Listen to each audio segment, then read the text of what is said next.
आराध्य के चरणों में शत शत वंदन। साध्वी प्रमुखा जी को सादर नमन, सभक्ति वंदन। सभी चरित्रात्माओं को वंदन। टीपीएफ के अधिकारीगण, सदस्यगण एवं यहाँ उपस्थित सभी संभागी श्रोतागण को मेरा जय जिनेन्द्र। आज हम ज्ञान मीमांसा की 6ठी कक्षा शुरू करेंगे।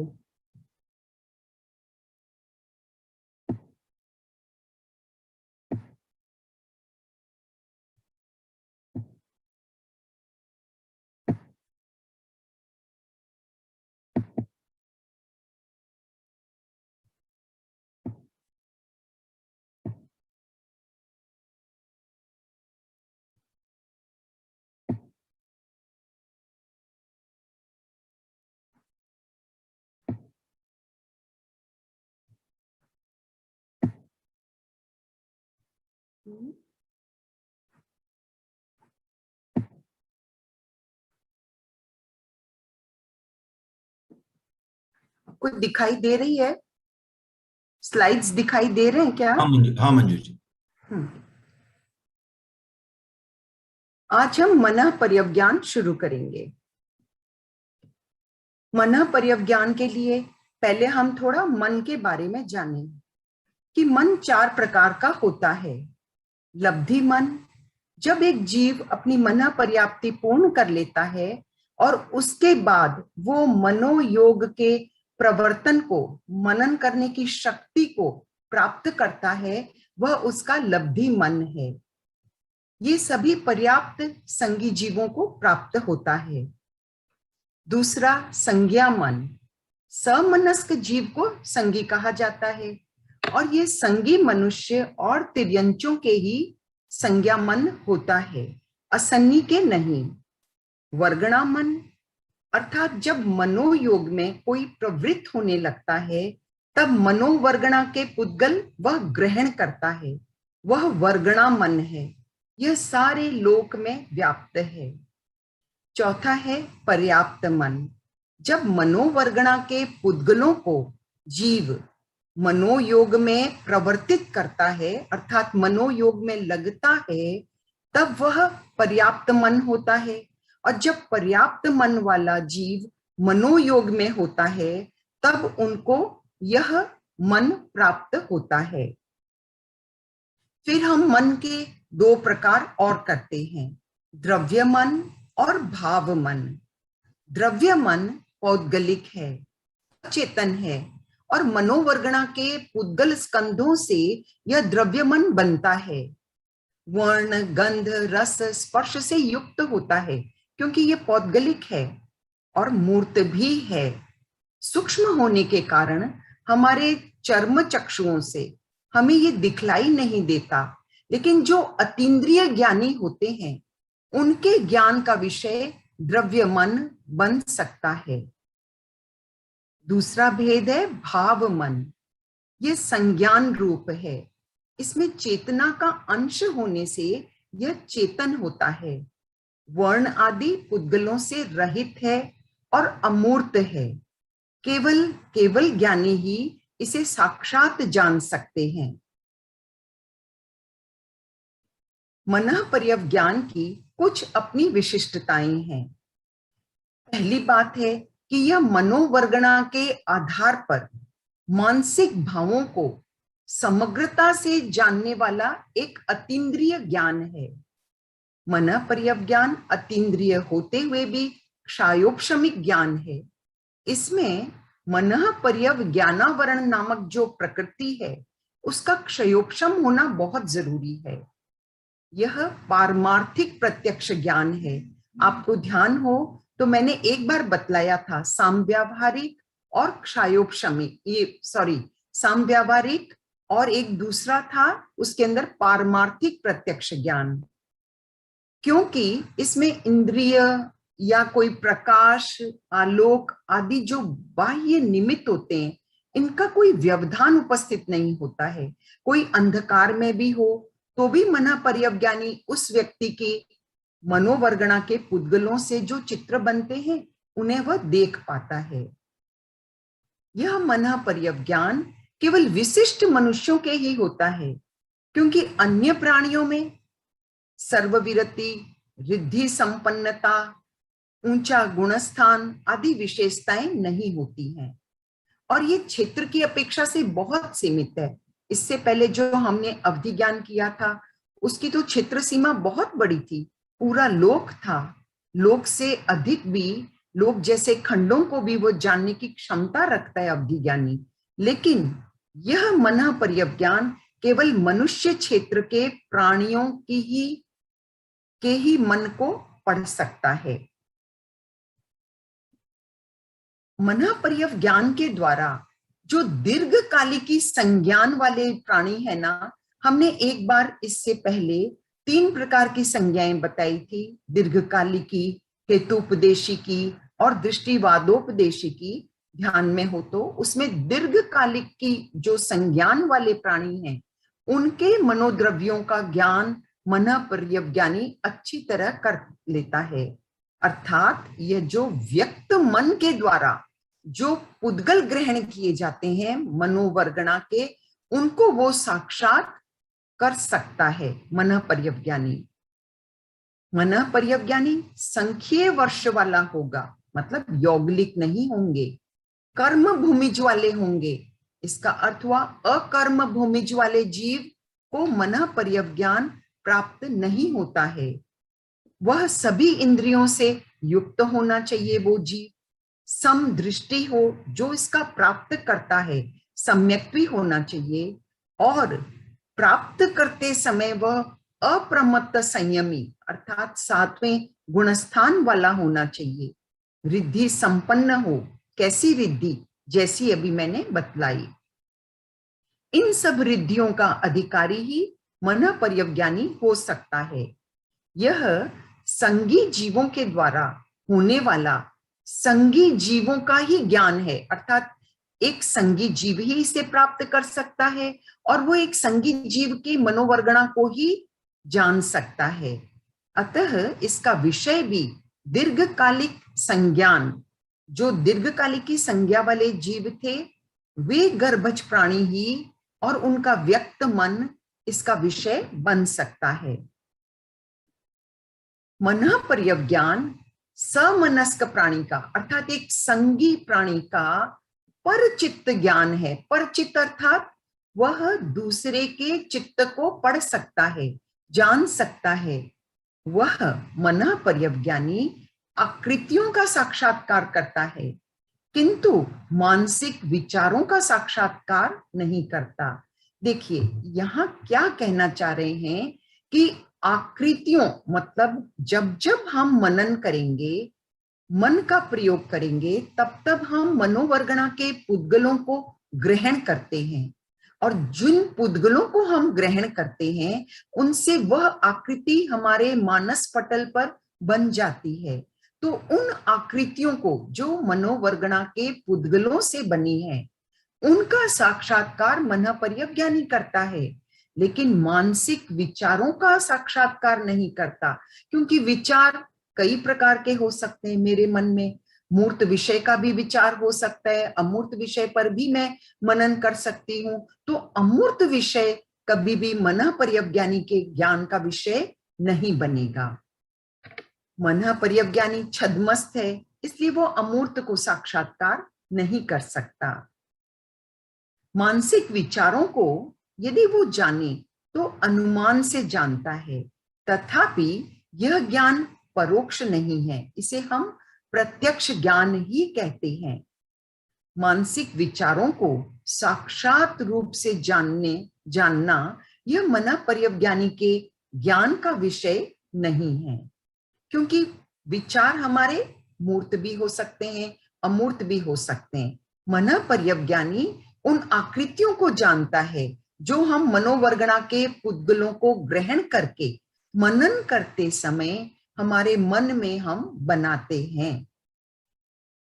और इन सब को जानने के लिए मन परिज्ञानी को किसी दूसरे पर कभी भी निर्भर नहीं होना पड़ता है, उसके लिए यह आत्म प्रत्यक्ष ही है।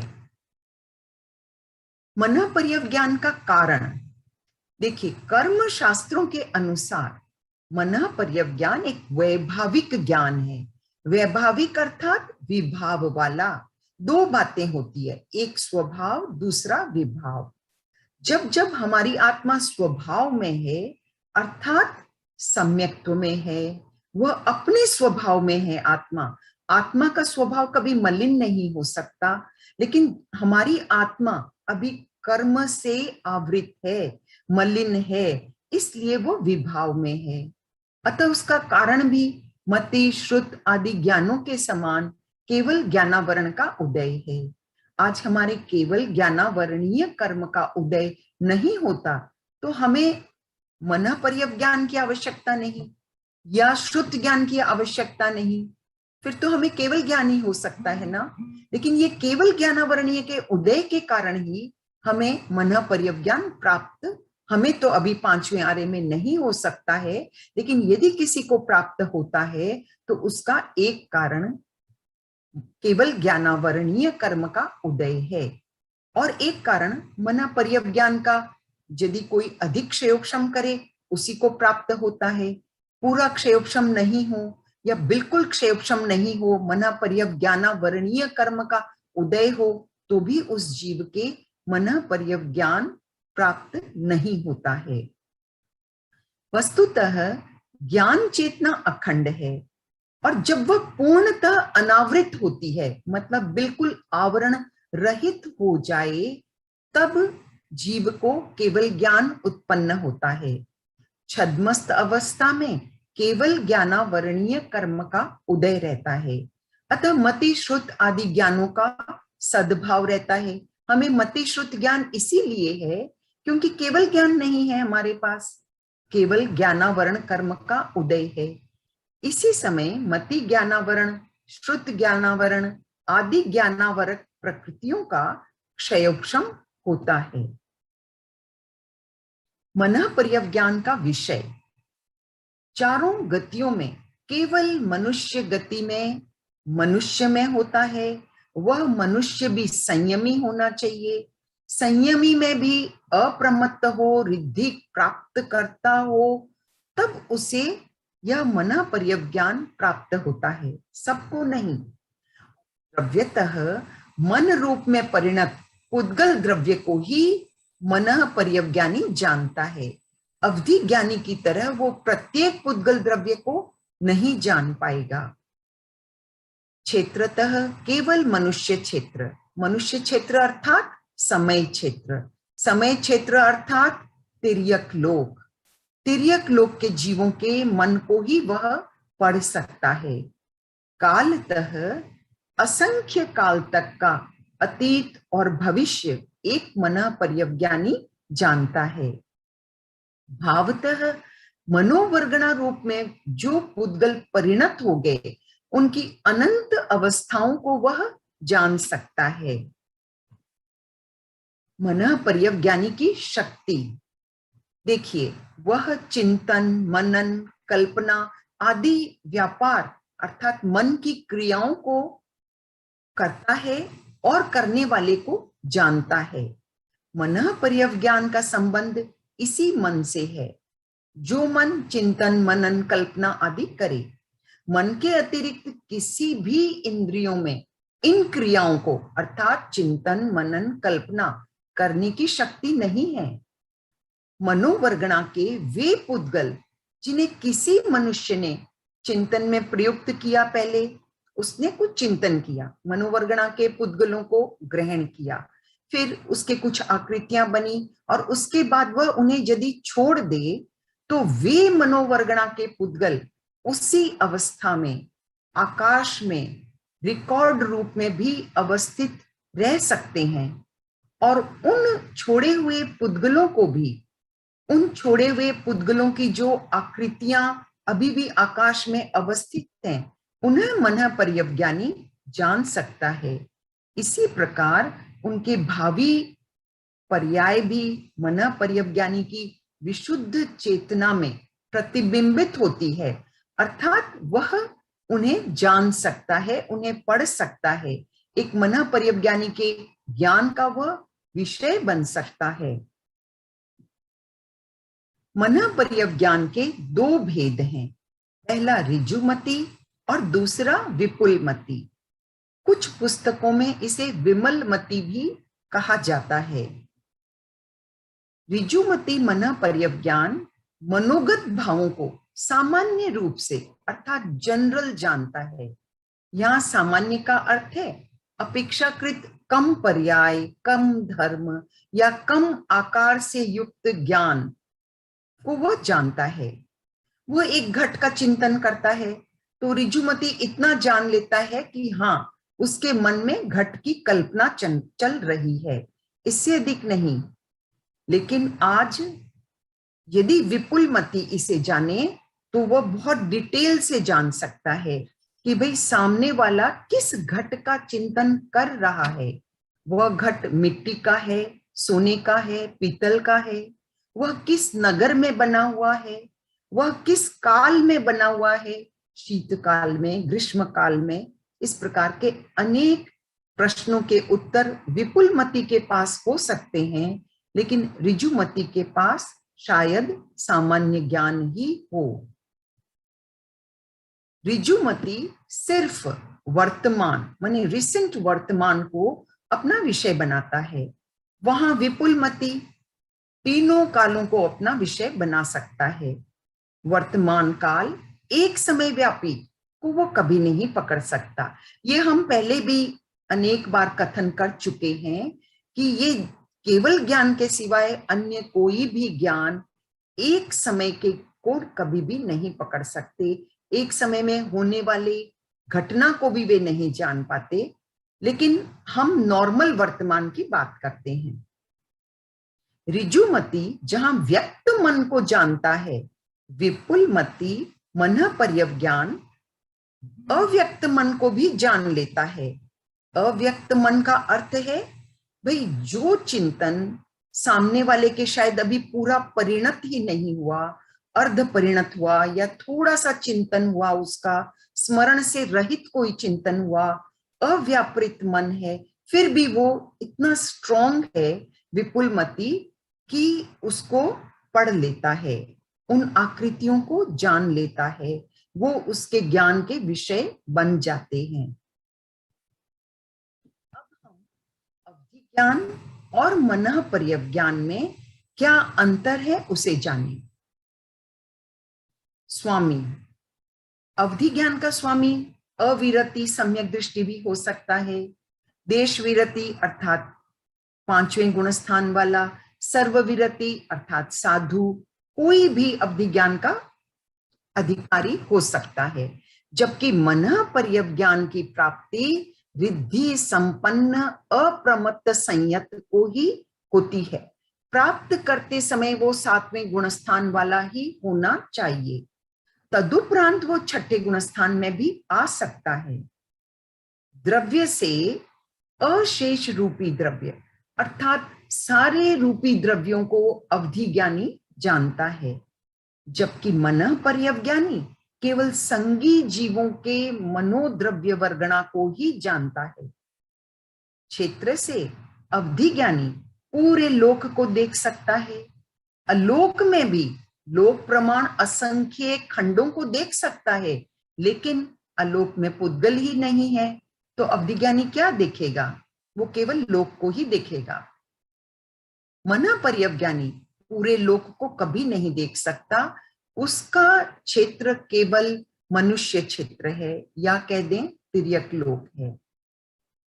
काल से असंख्य अवसर्पणी उत्सर्पणी प्रमाण अतीत और अनागत काल को अवधि ज्ञानी जान सकता है, जबकि मन परिज्ञानी पल्योपम के असंख्य भाग प्रमाण अतीत और अनागत काल को ही जानता है।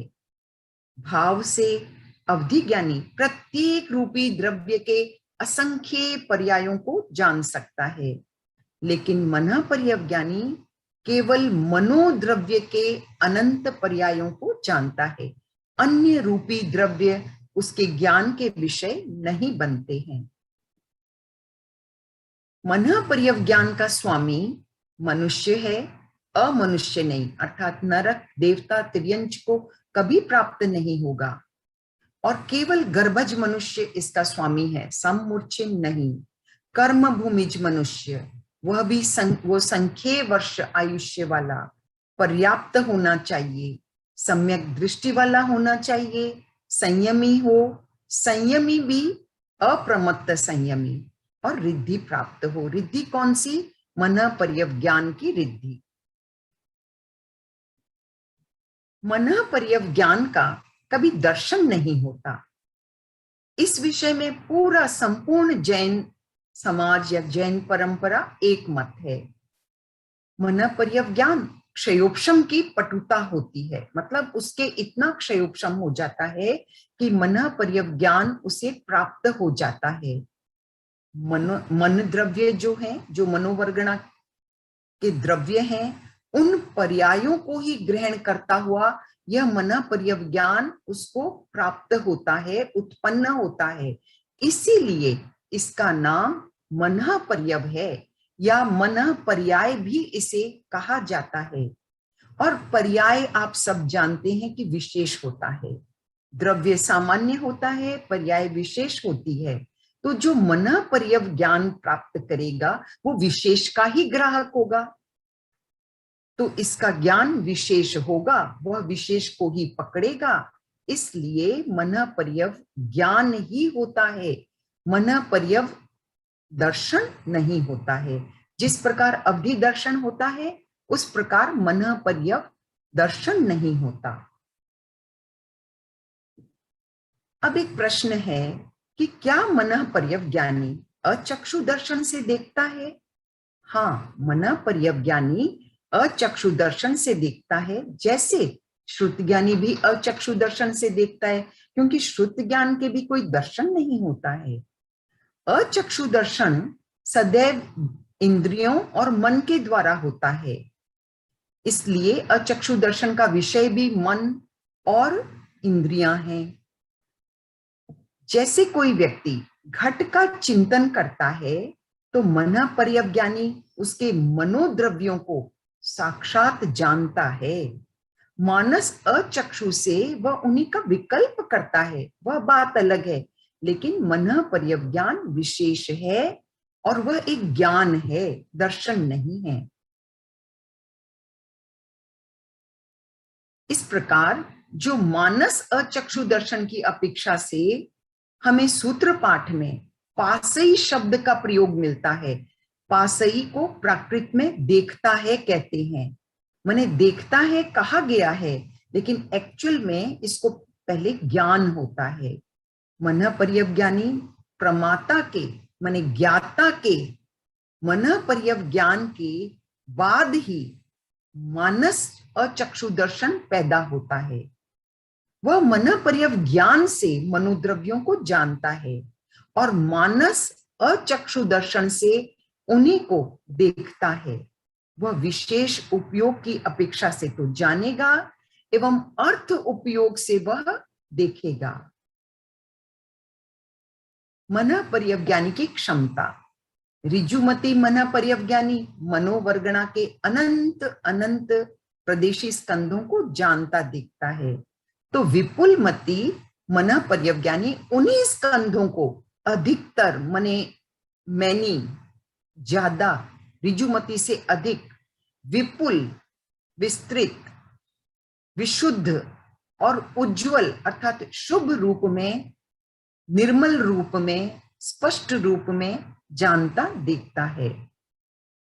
क्षेत्र की दृष्टि से ऋजुमति मन पर्यव ज्ञानी नीचे की ओर, मने जैसे ये तिर्यक लोक में है मनुष्य क्षेत्र में, तो नीचे की ओर जो रत्न प्रभा के ऊर्ध्ववर्ती मतलब उसके ऊपर, रत्न प्रभा के ऊपर जो क्षुल्लक प्रतर है, वहां से अधस्तन क्षुल्लक प्रतर तक ऊपर की ओर ज्योतिष्क के उपरितन परत तक, और तिरछे भाग में मनुष्य क्षेत्र के भीतर 2.5 द्वीप समुद्र तक 15 कर्म भूमियों और 30 अकर्म भूमियों और 56 अंतर्द्वीपों में जो वर्तमान है। कौन? जो समनस्क पर्याप्त पंचेंद्रिय जीव वर्तमान है, उन सब के मनोगत भावों को, अर्थात उनके मन में जो भाव चल रहे हैं, जो विचार चित्रित हो रहे हैं, उनको वह जानता और देखता है। और विपुलमती मन पर्यवज्ञानी उस क्षेत्र से, जो क्षेत्र अभी मैंने आपको बतलाया, क्योंकि रत्न प्रभा तो अधोलोक हो जाएगी, उसके ऊपर ऊपर तक वह देखेगा, उस क्षेत्र से 2.5 अंगुल अधिकतर, विपुलतर, विशुद्धतर और उज्ज्वलतर क्षेत्र को जानता देखता है। केवल 2.5 अंगुल अधिक होगा। काल की दृष्टि से ऋजुमती मन पर्यवज्ञानी पल्योपम के असंख्यातवें भाग, अतीत और भविष्य को जानता है, जबकि विपुलमती मन पर्यवज्ञानी 6 काल खंड को अधिकतर, विपुलतर, विशुद्धतर, उज्ज्वलतर, निर्मलतर जानता देखता है। भाव की दृष्टि से ऋजुमती मन पर्यवज्ञानी अनंत भावों को देखता है। विपुलमती मन पर्यवज्ञानी उन भावों को अधिकतर, विपुलतर, विशुद्धतर, उज्ज्वलतर जानता देखता है। अब हम अवधि ज्ञान और मन पर्यवज्ञान के अंतर को जानें कि दोनों ही क्षायोपशमिक ज्ञान है और दोनों ही रूपी द्रव्य को अपना विषय बनाते हैं। एक प्रश्न कभी कभी उठता है कि जब अवधि ज्ञानी सभी पुद्गल द्रव्यों को जानता है, तो फिर क्या वो मनोवर्गणा के पुद्गलों को नहीं देखता, नहीं जानता? जानता है वह, किंतु जिस ढंग से मन पर्यवज्ञानी मनोवर्गणा के पुद्गलों को देख सकता है, उतनी विपुलता से और विशुद्धता से अवधि ज्ञानी नहीं देख पाता है। इसको एक उदाहरण से समझाया जाता है कि जैसे एक जनरल फिजिशियन को बुलाएं, आपके बहुत हेडेक हो रहा है और आप डॉक्टर को, अपने फैमिली डॉक्टर से पूछते हैं, उसने आके देख लिया और उससे लग रहा है कि आपके शायद आंखों के कारण यह हेडेक होगा, तब वो आपको कहता है आप आई स्पेशलिस्ट के पास जाइए, आप उसे दिखाइए, क्योंकि आंखों का विशेषज्ञ वह फैमिली डॉक्टर नहीं है। इसी प्रकार अवधि ज्ञानी एक जनरल फिजिशियन है, तो मन पर्यवज्ञानी मनोवर्गणा के द्रव्यों को देखने और जानने के लिए स्पेशलिस्ट है।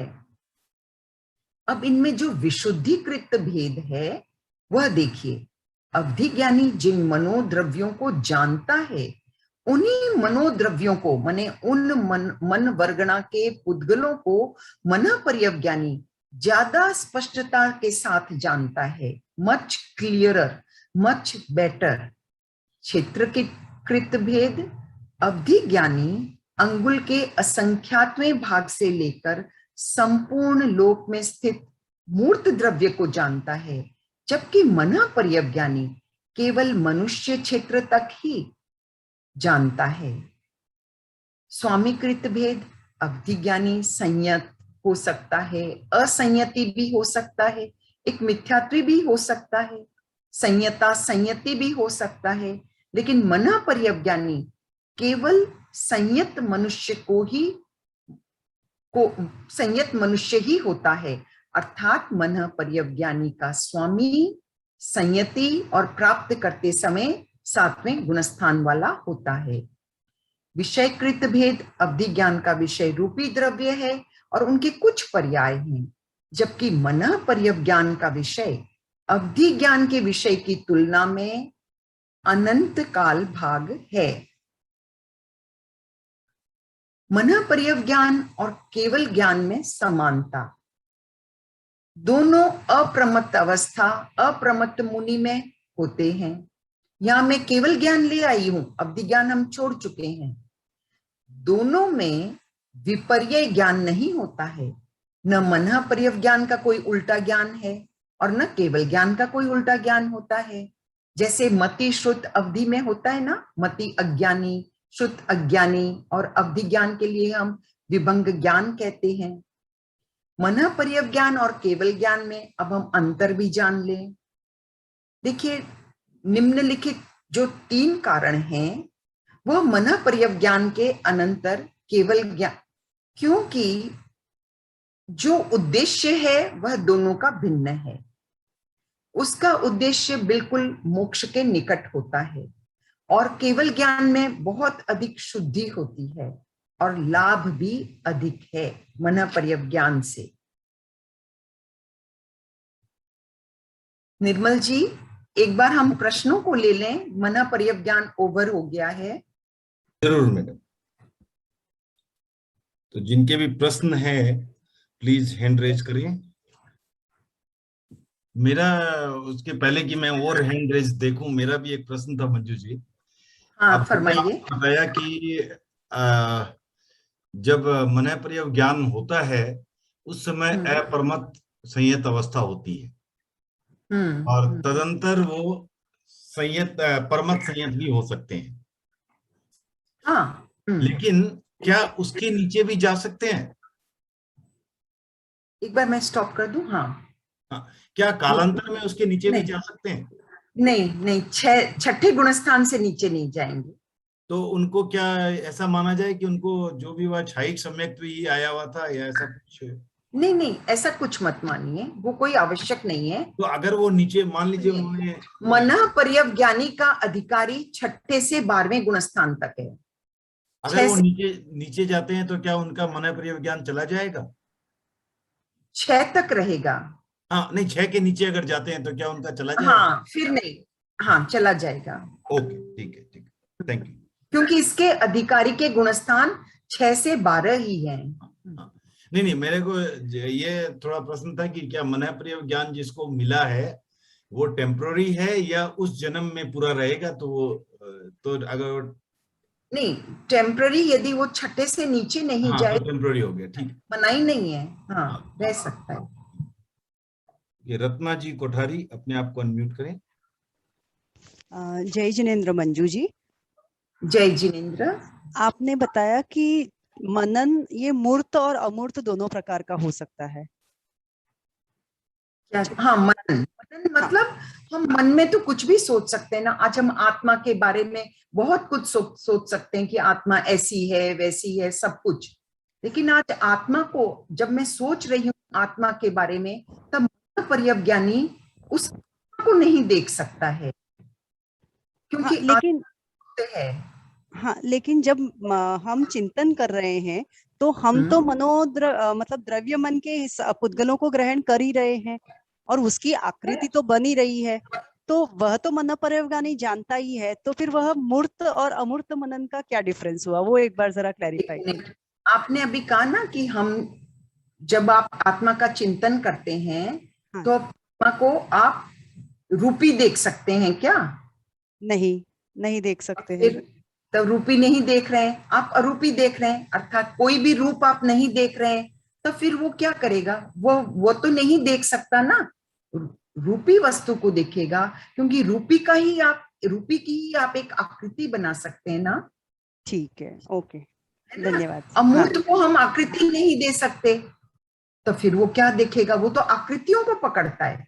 हम मनोवर्गणा के पुद्गलों को ग्रहण करते हैं तो हमेशा हमारे आकृति में, अर्थात कि हम कोई न कोई वे में आर्टिस्ट तो हैं ही।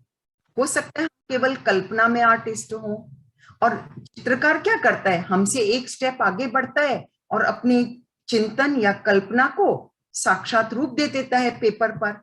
ठीक है ना? ठीक है। और जैसे अभी निर्मल जी भाई साहब ने जो प्रश्न पूछा था उसी को थोड़ा सा एक्सटेंड करना चाहूंगी कि जैसे हमने डिफरेंस जानते वक्त ये आपने बताया कि अवधि ज्ञानी और मन पर्यज्ञानी, जैसे मन पर्यज्ञानी जो होते हैं वह 7वें गुणस्थान अप्रमत संयत गुणस्थानी होने चाहिए। तो जैसे अगर वह नीचे आते हैं, अगर उस गुणस्थान से नीचे आते हैं तो फिर क्या उनका छठे गुणस्थान में भी अगर वो आते हैं तो क्या उनका मन पर्यज्ञान चला जाता है? क्योंकि उनको तो जी 7वें गुणस्थान में ही मन पर्यज्ञान प्राप्त हो सकता है। नहीं, नहीं, सुनिए रत्ना जी, हाँ जब व्यक्ति फर्स्ट टाइम अपनी लाइफ में मन पर्यज्ञान का स्वामी बनता है, अधिकारी बनता है, उस समय वह 7वें गुणस्थान वाला होना चाहिए। लेकिन उसके बाद में सपोज 7वां गुणस्थान तो अंतर्मूर्त का है, फिर हाँ, तो गुणस्थान तो बदलेगा, या तो वो हाँ, ऊपर चलेगा या वो छठे में आ जाएगा। तो यदि वो छठे में आ जाता है तो वह मन पर्यवज्ञान को खोता नहीं है, उसके पास मन पर्यवज्ञान रह सकता है। केवल प्राप्त करते समय उसको अप्रमत्त संयत होना चाहिए। Only the time he is getting that first time. okay, that is the minimum eligibility for that person to Yes. get it. Okay, ठीक ठीक है, बिंदु जी धन्यवाद बोथरा, सर। जय जी। बिंदु जी बोथरा अपने आप को अनम्यूट करके प्रश्न पूछें। जय जिनेन्द्र आंटी। आंटी जय जी। जैसे माइंड रीडिंग करते हैं, मैजिशियन होते हैं, वो लोग हमें जैसे बोलते हैं कि बार बार आप सोचो, तो वो उनको पकड़ते हैं, तो मन पर्यवज्ञान तो उनको होगा नहीं, तो फिर इसको कौन से ज्ञान में लिया जाएगा? मतलब मति, श्रुत, या क्योंकि ये मुझे समझ नहीं आ रहा है कि मतलब उसको किस कैटेगरी में रखेंगे हम। हाँ हाँ बिंदु, तुम सही कहती हो। आजकल एक वीडियो भी बहुत वायरल हो रहा है, एक लेडी है वो माइंड रीडिंग कर रही है, राइट ना? हाँ, ऐसे बहुत सारे हैं। हाँ, मतलब सिर्फ बहुत सारे होते हैं। हाँ हाँ, मैं बताती हूँ। देखो और अभी इवन हमारे भी बहुत सारे मतलब जान पहचान में भी काफी लोग हैं, जैसे समनी जी लोग भी है, वो लोग भी माइंड रीडिंग करते हैं, मतलब वो बताते हैं, तो वो उन मैजिशियन को छोड़ के बाकी लोगों में भी ऐसी होती है, तो उनका देखो कोई समनी जी का तो छोटा सुनो बिंदु, मैंने समनी जी का कभी देखा नहीं, तो मेरा उनसे कोई भी, मैं जो कह रही हूँ वह बात शायद उन पर कोई भी तरह से लागू नहीं होगी। मैंने कभी देखा नहीं हाँ, उनको माइंड करते हुए। हो सकता है तुम्हारा कोई काम पड़ा हुआ, लेकिन मैं इन नॉर्मल बताती हूँ। जो ये ऐसे एक शोज होते हैं और उसके अंदर वो माइंड रीडिंग कर लेते हैं, वो कहते हैं आप चित्र बनाओ, और वो बता देते हैं कि इन्होंने घर का चित्र बनाया, इन्होंने पेड़ का चित्र बनाया, बिना देखे ही। ठीक है, सबसे पहली बात है हम आगम में विश्वास करते हैं, है ना? तो आगम में भगवान ने कहा है इस पंचम आरे में मन पर्यवज्ञान नहीं होगा, राइट? तो हाँ, अभी इस काल में मन पर्यवज्ञान तो नहीं हो सकता है।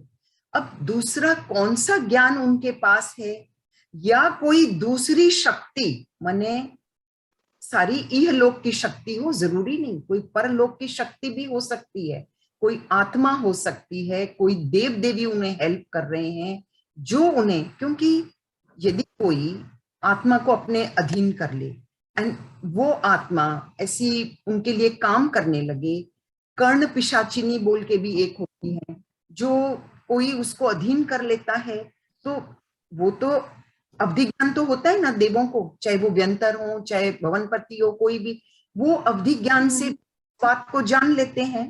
क्योंकि अवधि ज्ञान भी थोड़े बहुत तो मनोवर्गणा के पुद्गलों को पड़ता ही है, मना पर्यवज्ञानी जैसा नहीं पड़ता है, लेकिन थोड़ा बहुत तो वो जान लेता है। तो उतना जान करके हो सकता है उन्हें बतलाता हो और वो रिपीट करते हो।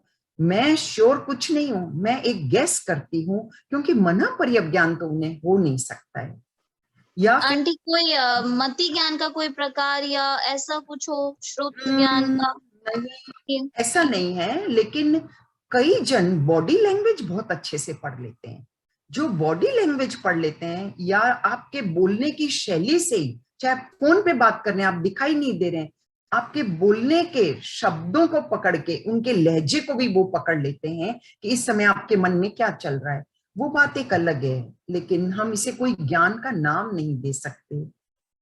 होगा तो मति ज्ञान का ही कोई भेद हो सकता है, लेकिन कोई नाम नहीं, आगम में, इसलिए मैं कह नहीं सकती हूँ। या लेकिन आंटी उनको ही किसी प्रकार का अवधि ज्ञान हो सकता है, मतलब, या वो खुद अपनी आत्मा, क्योंकि नहीं, अभी तो अवधि ज्ञान भी नहीं है ना, वैसा अवधि ज्ञान भी अभी नहीं है।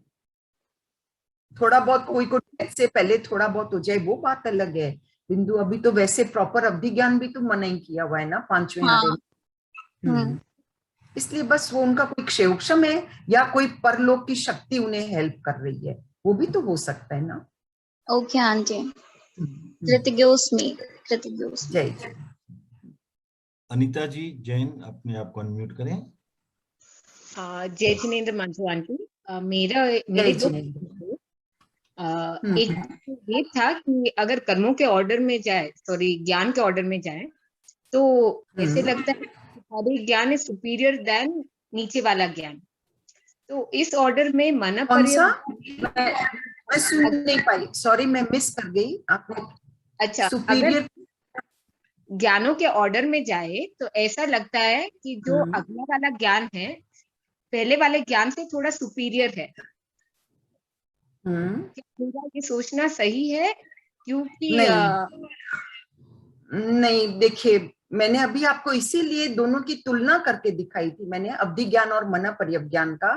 देखिए, मन परिज्ञान बहुत सीमित है, उसका क्षेत्र सीमित है, उसका स्वामी सीमित है, उसका विषय सीमित है, तो अवधि ज्ञान बड़ा हो गया ना उससे।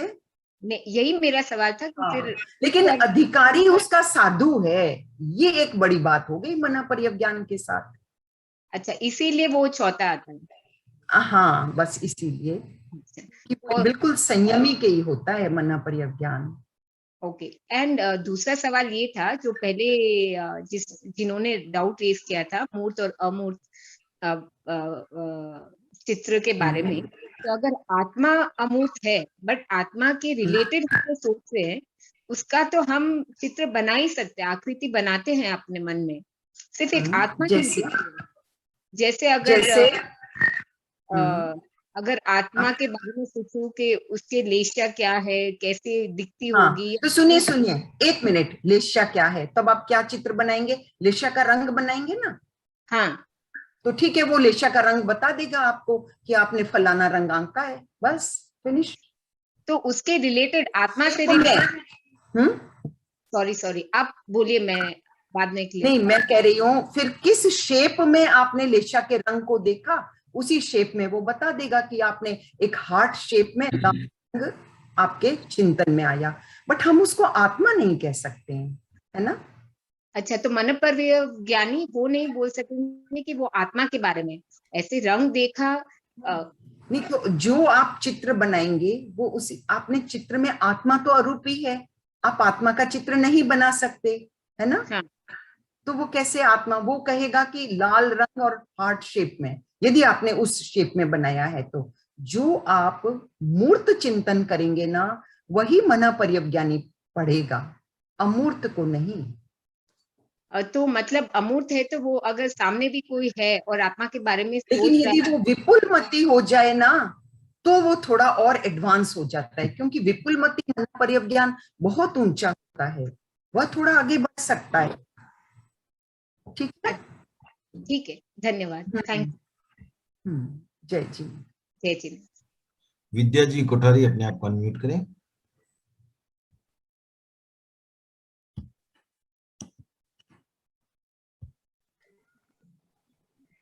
जय जिनेन्द्र। जय जिनेन्द्र। मैम, ये एक तो ये विपुल मति 2.5 अंगुल अधिकतर देखता है, तो ये 2.5 अंगुल का क्या कॉन्सेप्ट है, जरा प्लीज क्लियर कर दीजिए।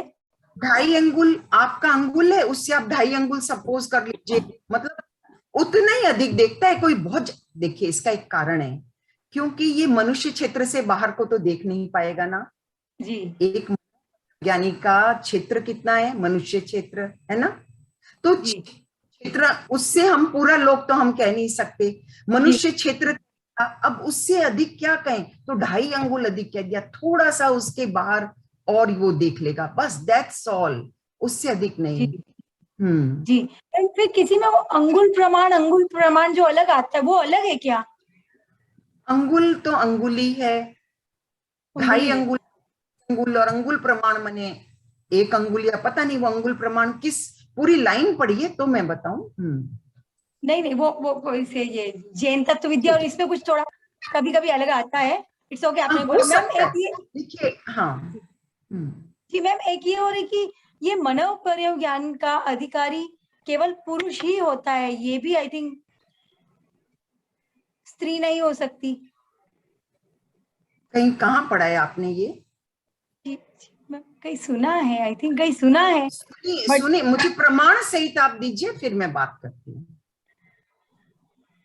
तो मैम अच्छा, ये तो फिर आप ये कॉन्सेप्ट ही क्लियर कर दीजिए कि स्त्री को भी हो सकता है मन परिज्ञान, स्त्री को भी होता है ना मन परिज्ञान। मैंने कभी सुना नहीं कि मन परिज्ञान स्त्री को नहीं हो सकता है। केवल ज्ञान हो सकता है क्या स्त्री को? मैं आपसे पूछती हूँ। कौन सा मैम? केवल ज्ञान हो सकता है? केवल ज्ञान तो हो ही सकता है, जी मना परिज्ञान भी क्यों नहीं हो सकता है? मना परिज्ञान सातवें गुणस्थान में भी जा सकती है ना? जी जी जी जी जी मैम, ठीक, थैंक यू। जय जी। मंजू जी जैन अपने आप को अनम्यूट करें।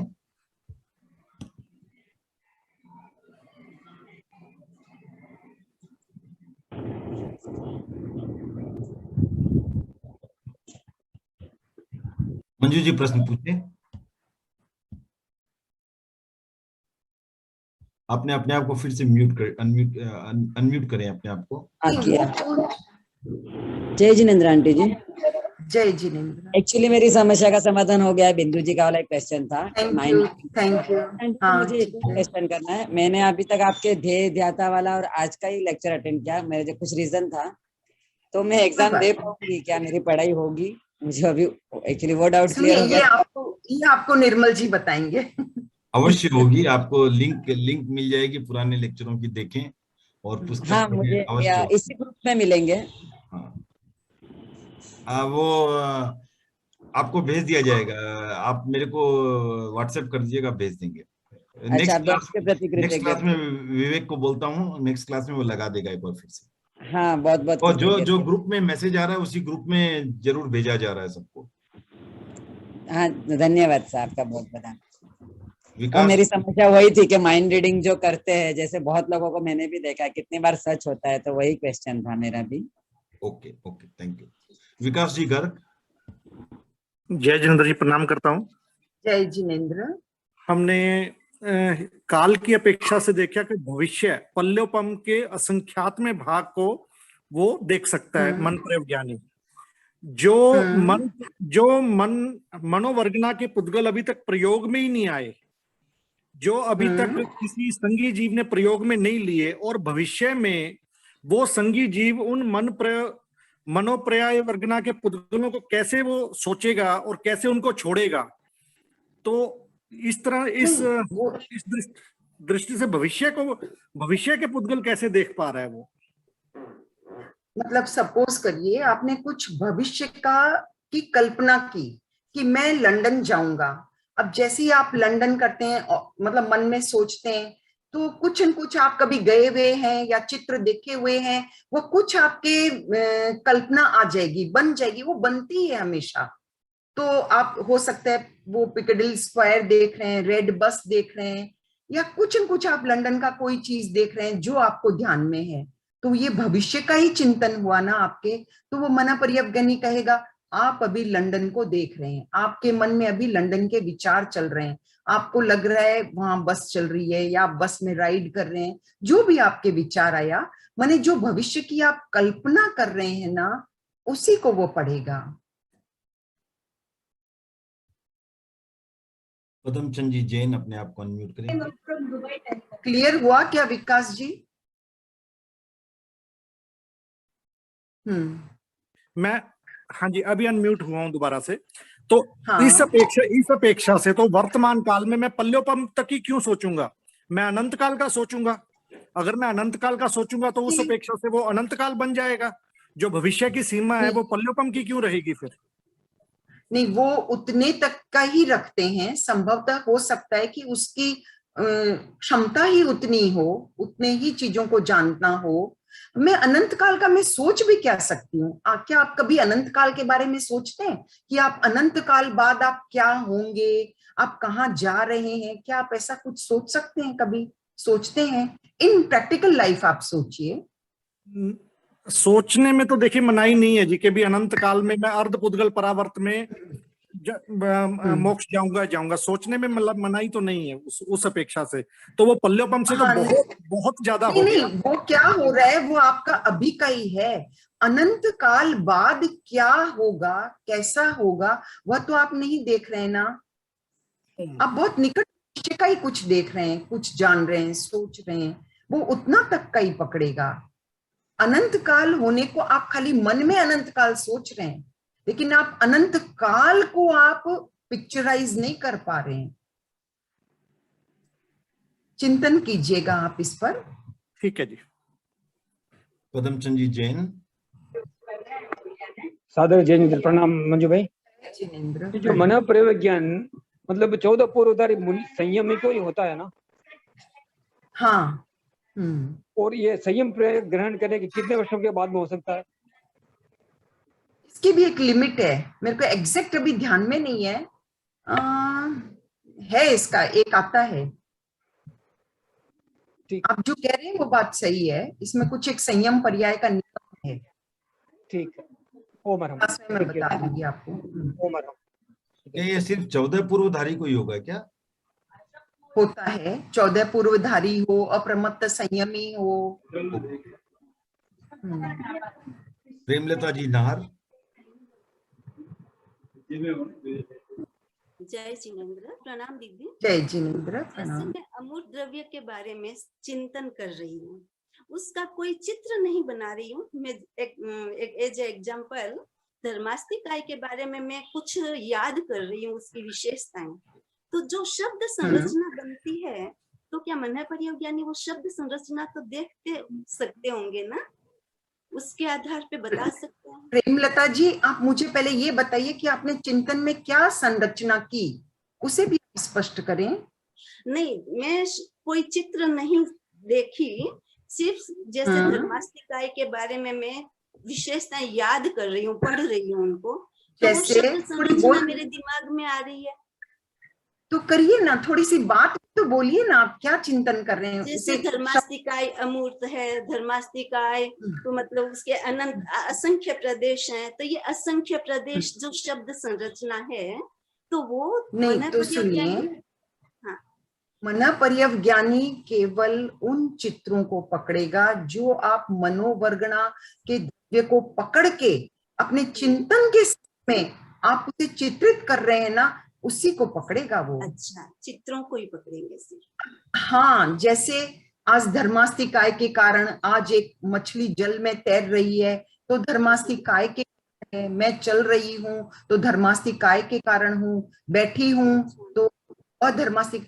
ये जो आ रहे हैं आपके मन में, कल्पना के जो भाव उगड़ रहे हैं, वो देख करके कह देगा आप अभी ऐसा चिंतन कर रहे हैं। तो ये शब्दों की आकृति को नहीं पकड़ पाते हैं, मतलब इसको नहीं, वो जब भी व्यक्ति, हम आपको पता नहीं चलता है, हम जब कोई चिंतन करते हैं, कल्पना करते हैं, तो कोई न कोई एक आकृति बनती ही है हमारे।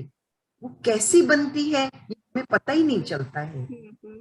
और जो आकृति आपकी जिस विषय की जैसी बनेगी, उसको पकड़ के फिर वो अनुमान लगाएगा जी, और अनुमान को बता देगा कि आप यह चिंतन कर रहे हैं। उसका अनुमान भी बहुत तगड़ा होता है, बहुत।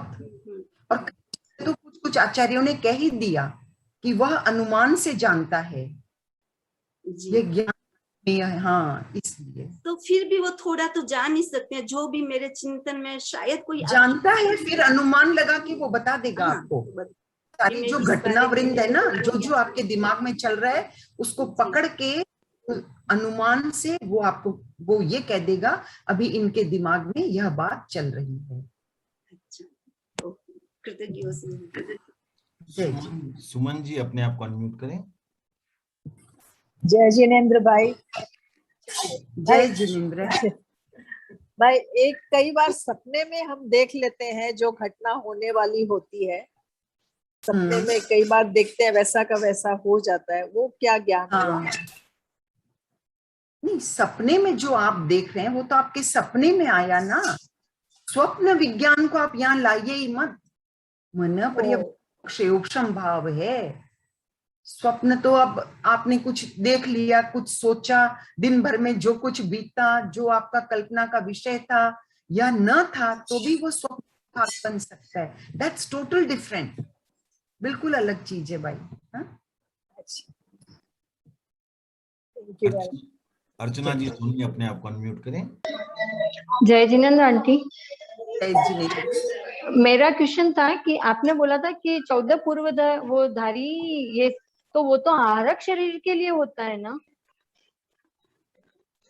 आहारक शरीर लब्धि। हाँ, नहीं, आप क्या कहना चाह रहे हैं? नहीं, मन पर्यवज्ञान के लिए भी ये बात आती है। मन पर्यवज्ञान के लिए भी जो पदमचंद जी ने कही, ये बात सही है कि 14 पूर्वधारी होना जरूरी थोड़ी है ऐसा। इसके लिए मना पर्यवज्ञान के लिए हाँ जब हाँ प्राप्त करता नहीं, हमें यह लिखा हुआ मिलता है अनेक स्थलों पर, सप्तम गुण स्थान वाला हो, 14 पूर्वधारी हो, ये बातें होती है, और इतने वर्षों का संयम पर्याय हो। वो मुझे एग्जैक्ट वो आंकड़ा याद नहीं, इसलिए मैं कहना नहीं चाहती हूँ। बाकी जैसे कंपल्सन तो आहारक शरीर वालों के लिए आता है ना, कि जैसे आहारक शरीर के लिए ये कंपल्सन है। आहारक शरीर के अपने नियम है, इसका ये नियम है। अभी तो हमारा यही विषय है, तो ये आहारक शरीर के लिए भी यही है। आहारक शरीर को अच्छा। जब वो आहार उपलब्धि प्राप्त करता है, वो 7वें गुणस्थान में ही प्राप्त करता है, वो ठीक है। उसको बिल्कुल ये बात सही है, मना पर्यवज्ञानी की ये बात सही है।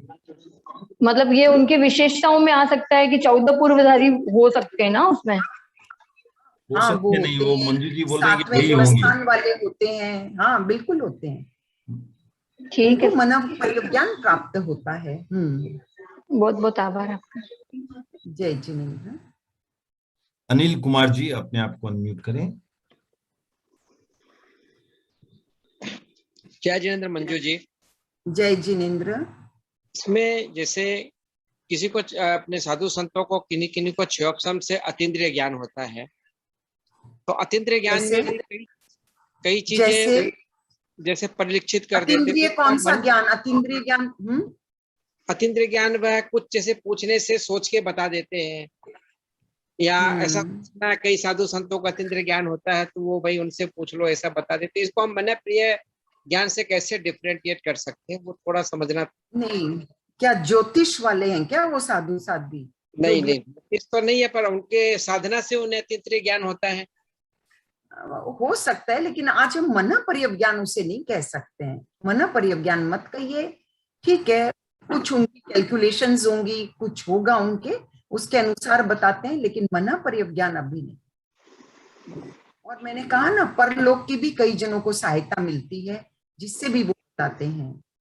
हाँ, वो हो सकता है। परलोकवासी जो होते हैं ना, देव देवी, वो अधीन हो जाते हैं कोई, फिर वो हेल्प करते हैं इस काम में, और ठीक है वो बताते हैं। मंजू जी क्या है कहना ठीक रहेगा? इससे तो कितना अधिक जो होता है जाति स्मृति ज्ञान, वो वही जाति हाँ, वो इटसेल्फ श्रुत ज्ञान मति ज्ञान का मति ज्ञान का भेद है। जाति स्मृति ज्ञान मति ज्ञान का भेद है। वो कितनी पूर्व जन्म की बात जान लेता है वो, दैट हाँ ठीक है, वो होता है, वो हम मानते हैं। जाति स्मृति तो मति ज्ञान है, वो नॉट अ बिग थिंग, और वो अतीन्द्रिय वाली भी कोई बात नहीं है। हाँ वही बोल रहा हूँ, तो कि तो वो इतनी पूर्व जन्म को ही जान लेता है जाति स्मरण ज्ञान से। वो तो बताते हैं। ये नॉर्मल सी बातें अभी यहाँ जो हो रही है बताना अतीन्द्रिय, तो शायद ना भी हो, नहीं भी हो सकता है। मतलब अभी प्राप्त नहीं होगा किसी को भी अवधि ज्ञान या मना पर्यवज्ञान। अभी पंचम आरे में भगवान ने लिखा ही है कि ये प्राप्त नहीं होगा। थोड़ा बहुत किसी को अवधि हो जाए लास्ट टाइम, डेथ टाइम में, वो बात अलग है। विकास जी। जय जिनेंद्र, प्रणाम करता हूँ। जय जय जिनेंद्र। दोबारा से इसको क्षेत्र की अपेक्षा से देखते हैं जी। जैसे हम बोलते हैं कि मनुष्य क्षेत्र जितना इनका क्षेत्र है, और काल की अपेक्षा से देखते हैं तो पल्योपम का असंख्यात्मा भाग भूतकाल का। तो इसको ऐसे समझाया जाता है नॉर्मली कि जो भूतकाल में संगी जीवों ने पल्योपम के असंख्यातमें भाग में जितने मन पर्याय के पुद्गल, मनोवर्गना के पुद्गल सोच के छोड़ दिए हैं, और अगर उन मनोवर्गना के पुद्गलों ने अपना आकार चेंज नहीं किया है, अगर उन मनोवर्गना के पुद्गलों ने किसी और वर्गना रूप में परिवर्तन नहीं किया है, तो वो उनको रीड कर लेगा। अब ये मैंने दिखाया ना विकास जी स्लाइड में, कि जो आकाशिक रिकॉर्ड रहता है उन्हें वो पकड़, यदि वो चित्र यों का। अब जब भूतकाल की बात कर रहे हैं तो हम पल्योपम के भूतकाल को इस तरह से घटा रहे हैं।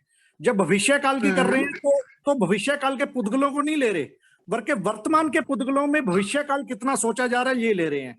तो एक तो ये बात, और दूसरी बात ये तो करते ही हैं। मैं अभी जो भविष्य की बात सोचूंगी, उसके जो मेरे चित्र बनेंगे, आप उसी को तो पकड़ेंगे।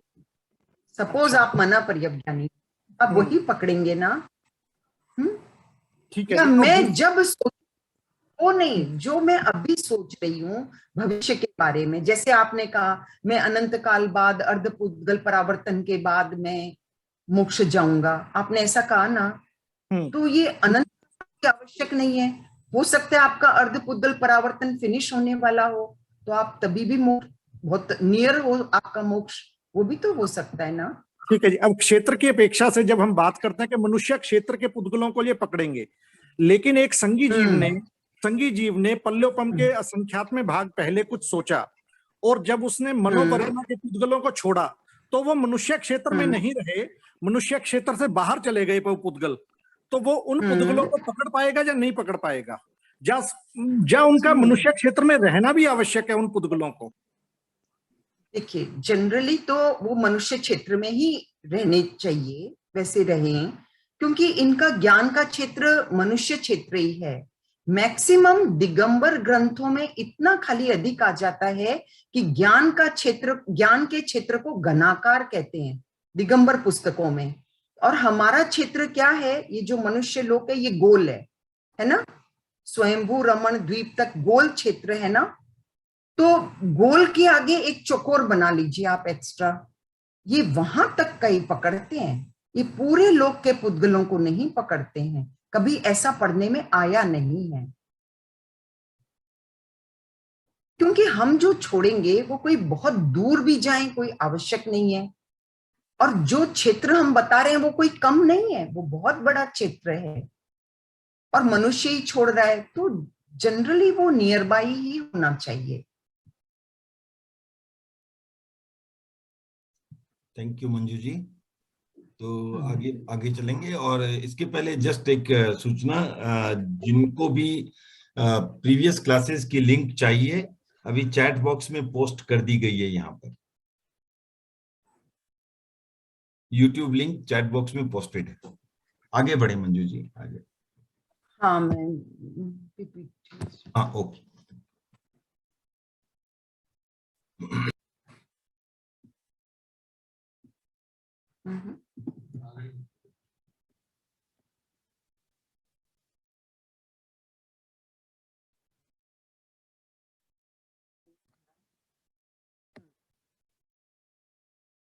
अब हम मन पर्यवज्ञान के पश्चात केवल ज्ञान को जाने। केवल ज्ञान का अधिकारी सर्वज्ञ होता है, जो सब कुछ जानता है, और जैन दर्शन को यह सर्वज्ञवाद बिल्कुल मान्य है, सहज स्वीकृत है, क्योंकि हमारे धर्म में हम केवल ज्ञान को स्थान देते हैं। ये सर्वज्ञ और सर्वज्ञता, अर्थात सर्वज्ञ, सारी बातों को जानने वाला, दोनों चीजों को जब न्याय प्रधान दर्शन युग आया ना, तब लोगों ने नहीं माना, और यह एक चर्चा का विषय बन गया। आगम युग में तो सर्वज्ञ अर्थात एक केवल ज्ञानी और उसका केवल ज्ञान सर्वज्ञता, इन दोनों को अच्छे से एक्सेप्ट किया हुआ था, और इसके स्वरूप और कार्य का वर्णन हमें बहुत आगम में मिलता है। लेकिन हमें आगम युग में कभी भी इसकी सिद्धि नहीं करनी पड़ी कि देखो सर्वज्ञ होता है और उसके पास सर्वज्ञता भी है, कभी यह हमें आवश्यक ही नहीं हुआ, और न ऐसा प्रयत्न किया हमने। लेकिन जो ही दार्शनिक युग आया आगम युग के पश्चात, तब जो दूसरे दर्शन वाले हैं, चाहे वो मीमांसक हैं, चार्वाक हैं, इन सब ने सर्वज्ञता को अर्थात केवल ज्ञान को अस्वीकार कर दिया। जैन दार्शनिकों को तब जब इन्होंने इसका खंडन किया, तब इनको सर्वज्ञत्व की सिद्धि के लिए बहुत से तर्क प्रस्तुत करने पड़े, काफी खंडन मंडन चला। अब हम केवल ज्ञान को जानें। केवल ज्ञान की परिभाषा, जैन दर्शन के अनुसार आत्मा स्वभावतः सर्वज्ञ है, मतलब हमारी आत्मा में तो ज्ञान है, हमें कहीं बाहर से लेना ही नहीं है, ज्ञान तो हमारा स्वभाव है, हमारा स्वरूप है आत्मा का। लेकिन अशेष पदार्थों को जानने की जो स्वाभाविक क्षमता अनादिकाल से जो चले आ रहे हैं, राग द्वेष, हमारी आत्मा के विभाव, इन सब के कारण हमारी आत्मा मलिन हो गई है, आवृत हो गई है, आच्छन्न हो गई है। इसलिए उसकी जो क्षमता है, स्वाभाविक क्षमता, वह दब गई है। ज्ञान का तारतम्य देखा जाता है, और जिसका ज्ञान में आपने तारतम्य देखा, सबसे पहले आपने मति ज्ञान पढ़ा, फिर श्रुत ज्ञान, फिर अवधि ज्ञान, मन पर्यव ज्ञान, ये सारा तारतम्य आपने देखा। और यह एक नियम है कि जिसका तारतम्य होता है, अर्थात जिसमें तरतमता होती है, अधिक कम होता है, उसका अंतिम बिंदु तारतम्य रहित होता है। और यह केवल ज्ञान तारतम्य रहित ही है, यहाँ कोई तरतमता नहीं है। सभी केवल ज्ञानियों का केवल ज्ञान या किसी मुक्त का केवल ज्ञान एक जैसा होगा। हम केवल शब्द के अर्थ को जानें। यह केवल शब्द के लिए एक अर्थ है, एक। केवल, हम कहते हैं ना, मुझे केवल यही दो। केवल मतलब एक।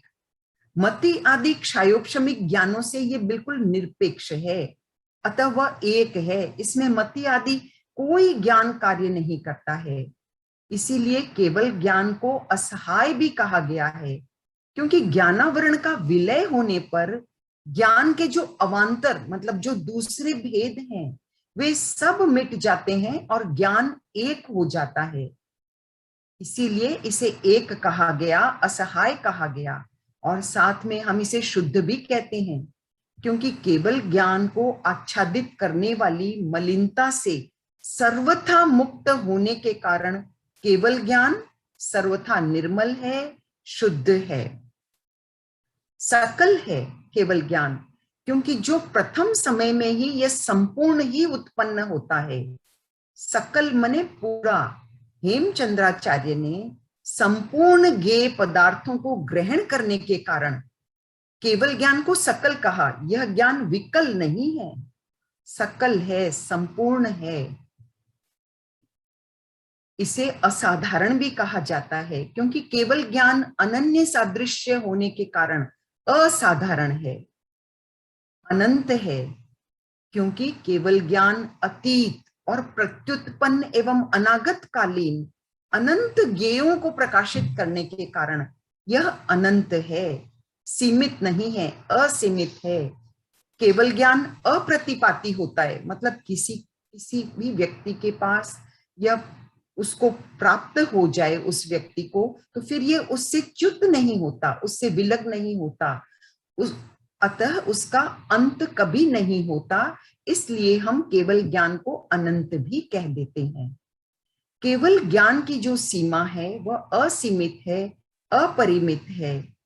इसका जो आवरण जब एक बार वो क्षय हो जाता है, तो हम इस ज्ञान को अनिवारित कहते हैं, अर्थात अप्रतिबंधित, इसके कोई बंधन नहीं। अविकल्पित मतलब इसमें कोई विकल्प नहीं, कोई भंग नहीं, और यह अप्रतिपाती होता है। केवल ज्ञान और छद्मस्त के ज्ञान का अंतर जाने। केवली शब्द को जानता है और छद्मस्त उस शब्द को सुनता है, बहुत बड़ा डिफरेंस है। केवली आर्गत, पारगत दोनों शब्दों को जानता है, जबकि छद्मस्त शब्द को कान से सुनता है, अतः आर्गत शब्द को ही सुन सकता है, पारगत को नहीं सुन सकता। आर्गत क्या होता है? जो हमारी इंद्रिय विषय की सीमा में आ जाए, वह आर्गत है, तो हम उसे ही सुनेंगे ना। लेकिन आज कोई अमेरिका में कुछ कर रहा है, उस शब्द को तो हम नहीं सुन सकते कानों के द्वारा। पारगत किसे कहते हैं? जो इंद्रिय विषय की सीमा से बहुत दूर हो, परे हो। केवली मित अर्थात सीमित और अमित अर्थात अपरिमित दोनों को जानता है। छद्मस्त के देश ज्ञानावरण का जब विलय होता है, वे जानने को तत्पर होते हैं, तब वे जानते हैं। और जिस पर्याय को जानने का प्रयत्न करते हैं, छद्मस्त केवल उसी पर्याय को जान पाते हैं।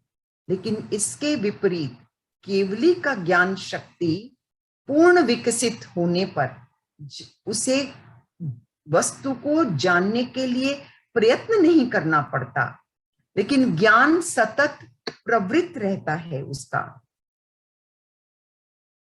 केवल ज्ञानावरणीय कर्म का क्षयोपशम नहीं होता है।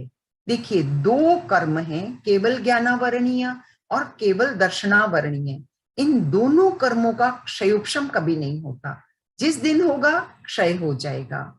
ऐसा नहीं होगा कि इसको कुछ क्षयोपशम हुआ है, थोड़ा केवल ज्ञान तो उगड़ गया और थोड़ा नहीं उगड़ा, ऐसा कभी संभव नहीं है। किसी भी प्रकृति के लिए, क्षयोपशम के लिए, उस प्रकृति के रस का उपशम होना अनिवार्य है।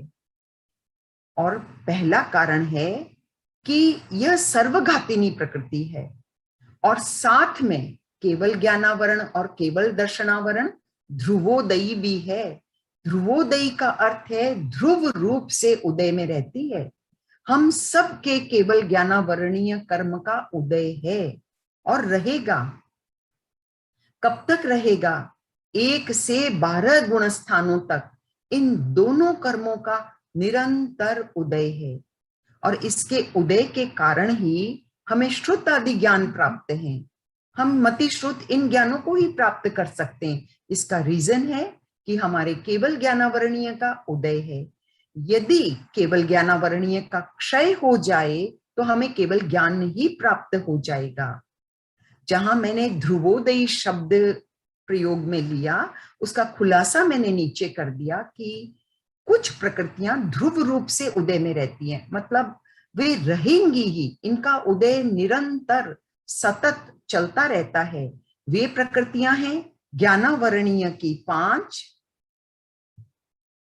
5 ज्ञानावरणीय की, दर्शनावरणीय की 4, निद्राओं को यहां नहीं लिया है, मोह की 1 अर्थात मिथ्यात्व मोह, और नाम कर्म की 12 प्रकृतियों का निरंतर हमारे उदय रहता है। निर्माण नाम कर्म, अगुरु लघु नाम कर्म, स्थिर और अस्थिर, शुभ और अशुभ, तेजस और कार्मण, और वर्ण चतुष्क।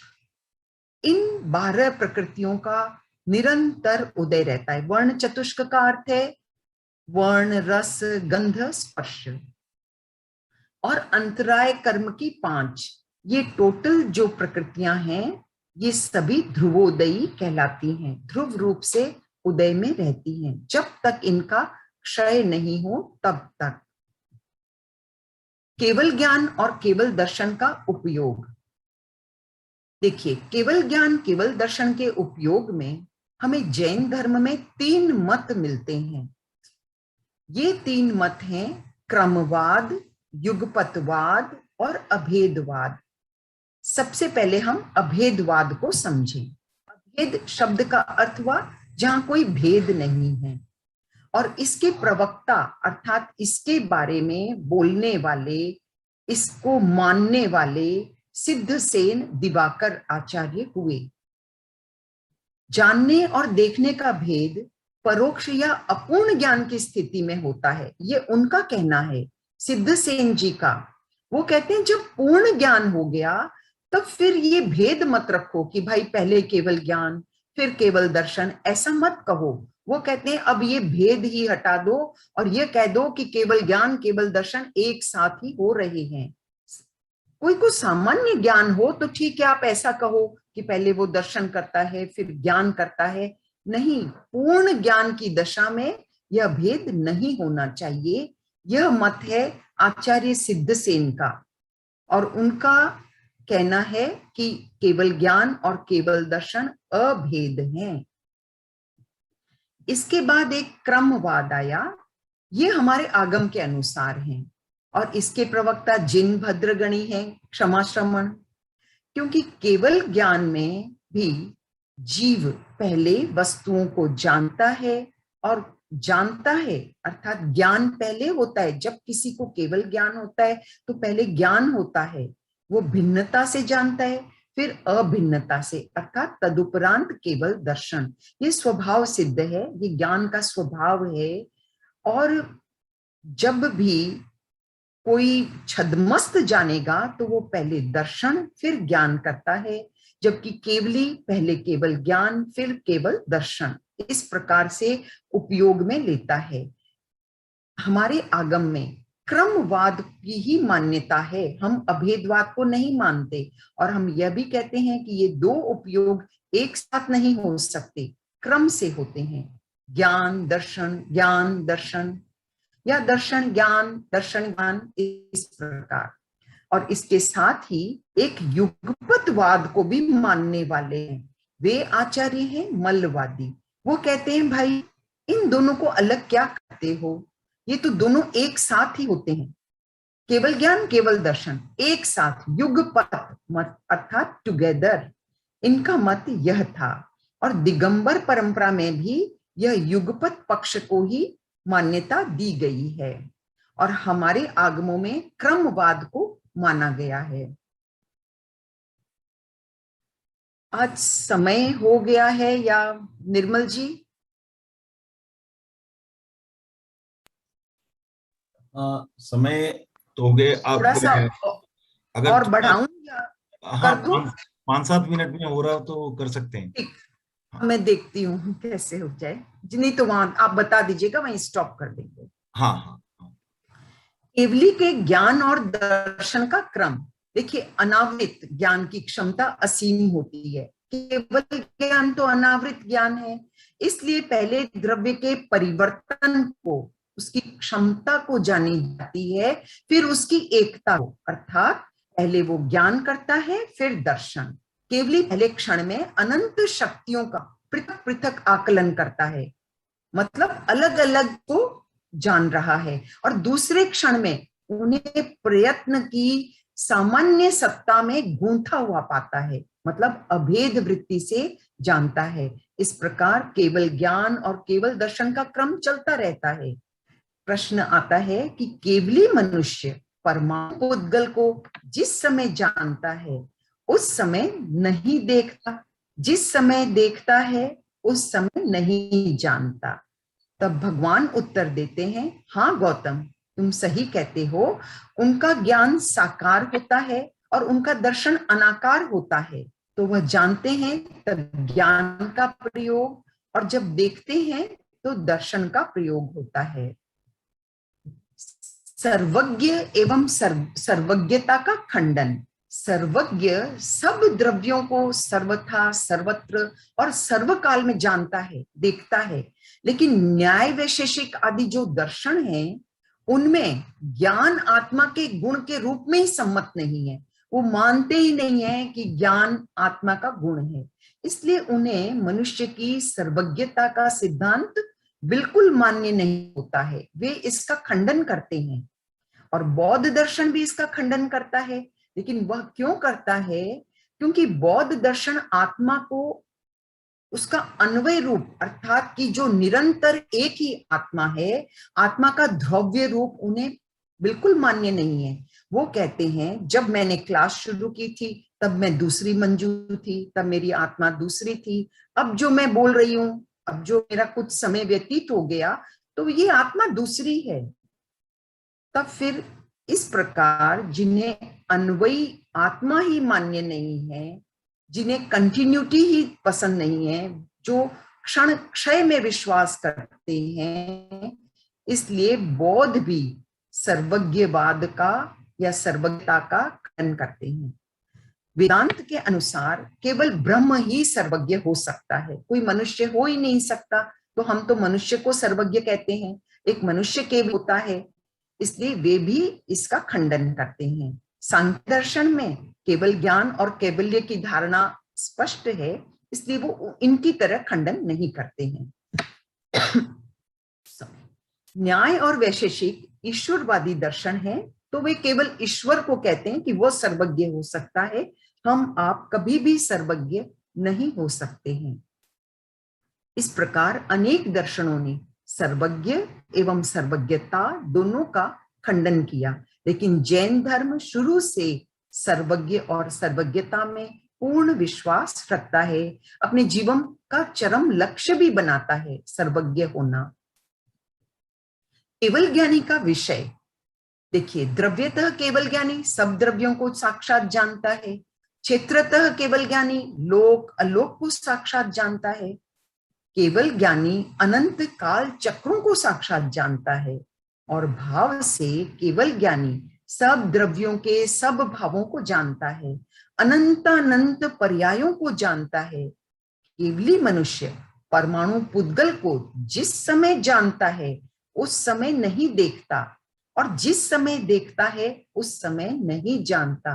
क्यों? क्योंकि हम क्रमवाद में विश्वास करते हैं। हम कहते हैं दो उपयोग कभी एक साथ नहीं हो सकते, वन आफ्टर अनदर होंगे। एक बार ज्ञान फिर दर्शन, फिर ज्ञान फिर दर्शन।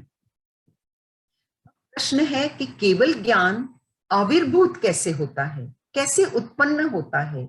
तो बहुत सिंपल है। केवल ज्ञान आत्मा का ऐसा स्वरूप है जो केवल ज्ञानावरणीय और केवल दर्शनावरणीय कर्म के क्षय से उत्पन्न होता है।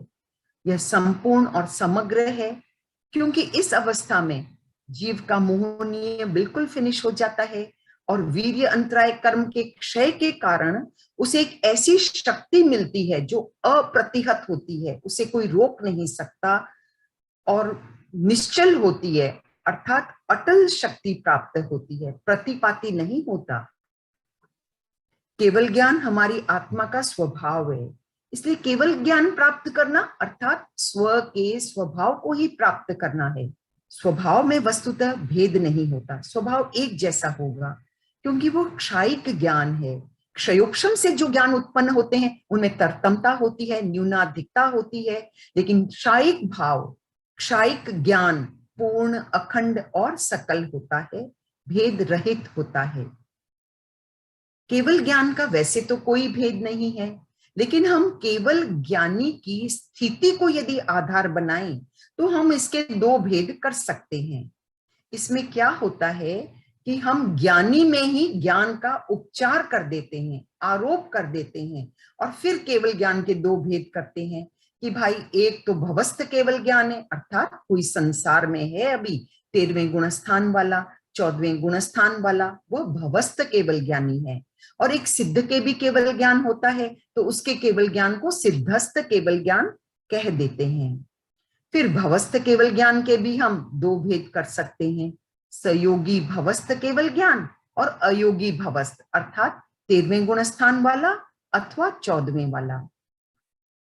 ज्ञान के जो पर्याय हैं इनमें अल्प बहुत्व है, तो मनः पर्यव ज्ञान के पर्याय सबसे अल्प हैं, सबसे कम हैं।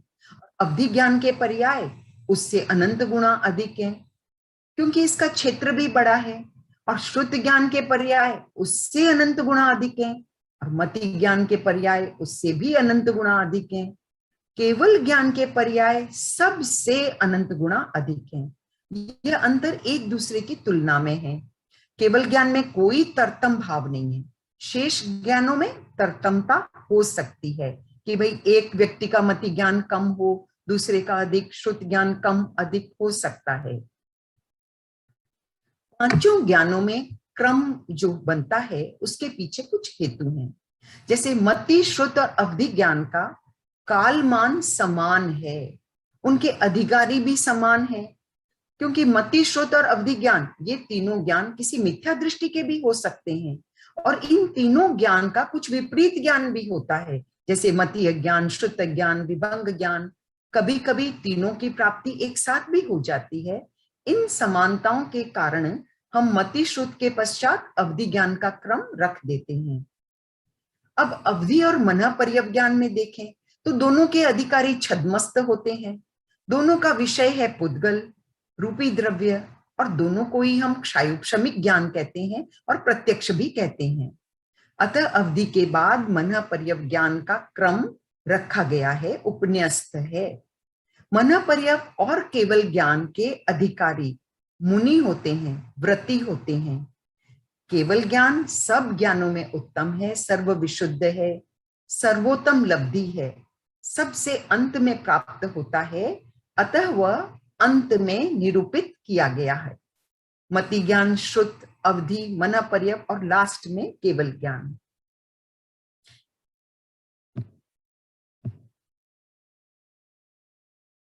हमारी आज 2 ज्ञान हमने कर दिए, मन परिज्ञान और केवल ज्ञान। अब निर्मल जी थोड़ा समय तो अधिक लिया है, क्षमा चाहती हूँ। नहीं, हमने आपको रखा है, हम क्षमा चाहते हैं आपसे। नहीं, कोई दिक्कत नहीं है। अब एक हैंड रेज्ड है, हाँ हाँ कमला जी गादिया का। प्लीज अनम्यूट करें अपने आप को, कमला जी। जय जिनेन्द्र।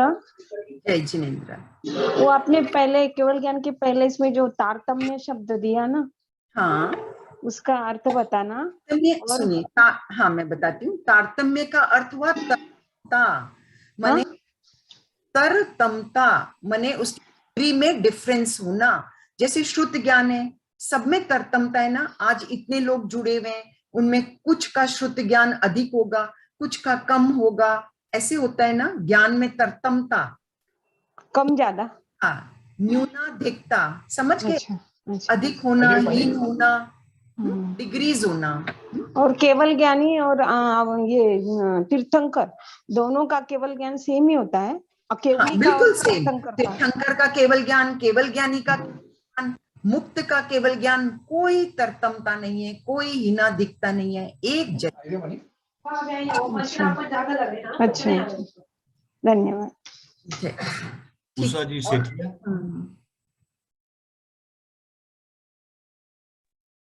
जय जिनेन्द्र मैम। जय जिनेन्द्र मैम, ये अभेदवाद और युगपत सेम ही हुआ एकदम? नहीं, अभेदवाद कहता है कि भाई दोनों में भेद ही नहीं है। मतलब आप एक ही नाम ले लो, कोई आप 2 नाम लेते ही क्यों, वो ऐसा कहते हैं, ठीक है।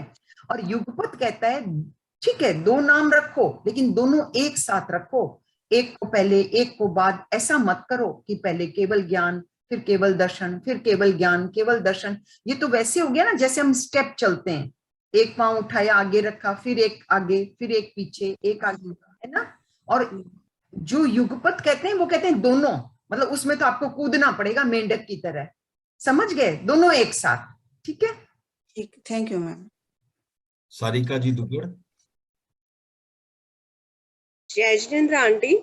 जय जिनेन्द्र। अभी लास्ट में जो आया था ना पीपीटी में, जैसे आपने बोला कि पहले मनोप्रज्ञ ज्ञान, फिर अवधि ज्ञान, फिर श्रुत ज्ञान और फिर मति ज्ञान। तो मति ज्ञान तो कम है ना, उसमें अधिक दिया। मैंने ऐसा नहीं कहा, वो तो पर्याय थी, पर्यायों का अल्प बहुत्व था। मतलब ज्ञान में बहुत पर्याय होती है ना, उनके अनेक पर्यव होते हैं। अच्छा, उनका अल्प बहुत्व कहा, ठीक है ना। अच्छा, उसके अकॉर्डिंग। Thank you. आप वापस पुनः देख लीजिएगा। ठीक है। अनीता जी अपने आप को अनम्यूट करें। जय जिनेन्द्र मंजू जी, मेरा सवाल ज्ञान का होना और उसे उपयोग में लाना 2 अलग बात है क्या? मतलब जैसे सभी तीर्थंकरों को जन्म से ही अवधि ज्ञान होता है, बट वो यूज नहीं करते क्या? वो ऑटोमेटिकली, जैसे मति श्रुत का हमें वो भेद नहीं है कि हमें यूज करना है कि नहीं, वो ऑटोमेटिकली यूज होता ही है। नहीं, ऐसा नहीं है कि तीर्थंकर कभी अवधि ज्ञान को यूज नहीं करते। भगवान महावीर भी जब माँ के पेट में थे तो उन्होंने अवधि ज्ञान से जाना कि माँ को ऐसे तकलीफ हो रही है, वो हो रही है।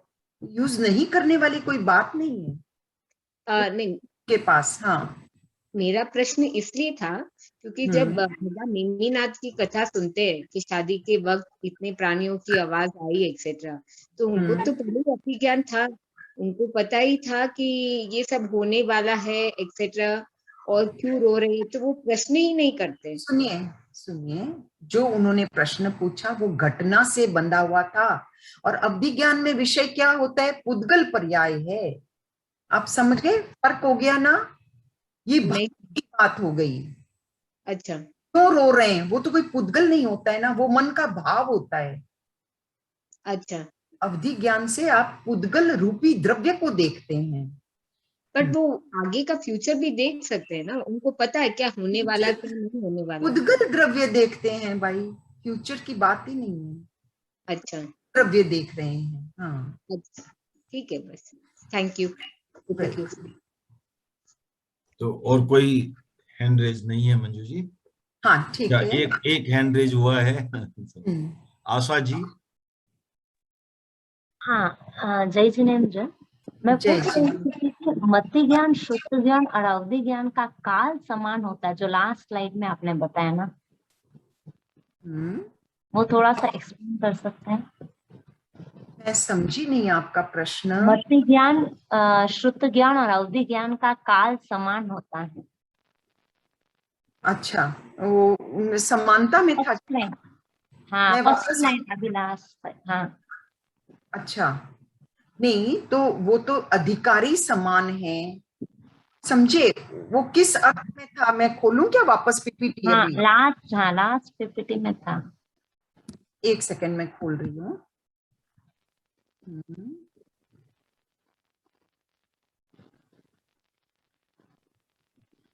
लास्ट स्लाइड थी क्या?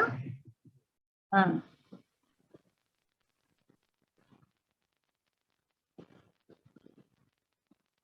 केवल ज्ञानी का विषय, केवल ज्ञान आप क्रम बता रहे थे ना, क्यों पश्चिम शुद्ध, हाँ यही का कालमान समान है। हाँ, जो हमने बताया था ना कि भाई मति कितने काल का ज्ञान होता है, श्रुत ज्ञान में भी जो हमने कालतः कहा और अवधि ज्ञान में भी जो कालतः कहा वह समान है। वो आप पुराने पीपीटीज में देखेंगे ना, आपको मिल जाएगा। और इनका अधिकारी भी समान है क्योंकि इसका वहां आप देखिए। हाँ, प्रत्येक ज्ञान को द्रव्यतः, क्षेत्रतः, कालतः, भावतः दिया हुआ है। काल सबका समान। ठीक है, थैंक यू, आभार। हाँ, जय जिनेन्द्र। मीनाक्षी जी।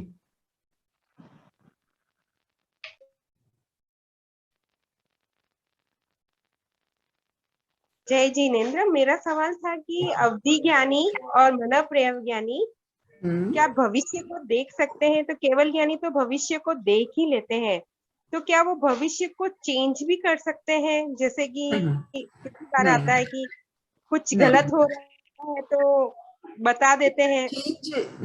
नहीं, चेंज वो उतना ही कर सकते हैं कि भाई कोई कर्म की आप उद्वर्तना कर लिए, कुछ अपवर्तना कर लिए, संक्रमण कर लिए, वैसे ही यदि कोई निकाचित कर्म है तो बिल्कुल चेंज नहीं होगा, वो एज इट इज रहेगा।